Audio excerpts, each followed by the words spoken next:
திமுகவும் அதிமுகவும் பாரதிய ஜனதா கட்சியும் 3 பேரும் சேர்ந்து ஆட்சி அமைக்க முயற்சி செய்கிறார்கள். இன்னும் அதிகபட்சமா அடுத்த ஒரு வருஷத்துக்கு அப்புறம் நடக்க போறதையும் சொல்லியிருந்தோம். அதாவது திமுகவும் அதிமுகவும் அவங்களுடைய கட்சியவே நடத்த முடியாம பாரதிய ஜனதா கட்சியோட இணைச்சிட்டு திரு ஸ்டாலின் அவர்கள் குடும்பத்தில் ஒரு 2 கேபினெட் மினிஸ்டரும் திரு எடப்பாடி அவர்கள் குடும்பத்தில் 2 கேபினெட் மினிஸ்டரும் வாங்கிட்டு போற அளவுக்கு கூட இன்னும் 2 வருஷத்துல 3 வருஷத்துல வந்துடலாம். ஏன்னா அவங்களுடைய கட்சியை நடத்தும் எண்ணம் இல்லை, கட்சியை காப்பாற்றும் எண்ணம் இல்லை. இன்னைக்கு புரட்சி தலைவர் ஒரு உருவாக்கின கட்சி, அம்மா உருவாக்கின கட்சி மொத்தமா அடமானம் வச்சுட்டு அவர் என்ன செய்யறாருன்னு தெரியாமல் ஓரளவு ஒரு லெட்டர் பேட் மட்டும் ஒரு கட்சி அலுவலகம் இருந்தால் காப்பாற்றக்கூடிய நம்ம காலத்தை தள்ளக்கூடிய நிலைமையில திரு எடப்பாடி வந்து விட்டார்.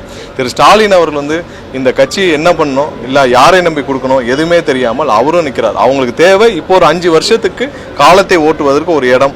அதனாலதான் பாரதிய ஜனதா கட்சியோட கூட்டணி போறாங்க. இந்த முயற்சியில தான் அவங்க 45 நாட்கள் 50 நாட்களாக எங்களுடைய எம்எல்ஏக்களை விலைக்கு வாங்கும் முயற்சிகள் அவங்க நிறைய பேர் கைது செய்யப்பட்டு வராங்க. நீங்க பாத்திருப்பீங்க. அவ்வளவு எங்களுடைய எம்எல்ஏக்களுக்கு 30 கோடி 40 கோடி 50 கோடி வரை விலை பேசப்பட்டிருக்கு. 50 கோடி கொடுத்து நீங்க 20 எம்எல்ஏன்னு எவ்வளவு ஆச்சு?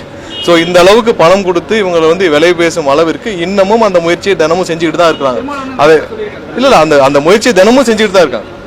அண்ணன் திருமாவளவன் அவர்களுக்கு இப்ப விஷயம் தெரிஞ்சனால அண்ணனும் சொல்லியிருக்கிறார். ஏன்னா இது ஒவ்வொரு நாளும் இவங்க எப்படியாவது இந்த அரசை எந்த விதத்திலாவது இவங்க நிப்பாட்டணும், இந்த அரசை எப்படியாவது செயலிழக்க செய்யணும்.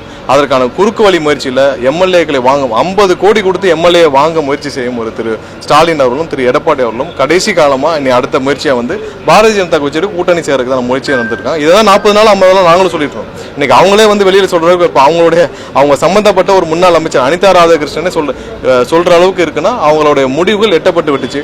இப்ப யாருக்கு கேபினெட் மினிஸ்டர் போட்டி தான்.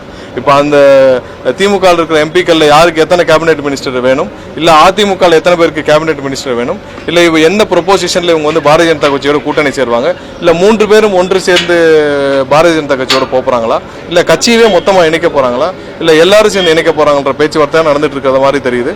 ஏன்னா அவர் மற்ற முடிவுகள் எல்லாம் அவங்க திமுக அதிமுக பாரதிய ஜனதா கட்சி 3 பேரும் சேர்ந்து மற்ற முடிவுகள் எல்லாம் எடுத்த மாதிரி தான் அவங்களுடைய அப்ரோச் எல்லாம் இருக்கு.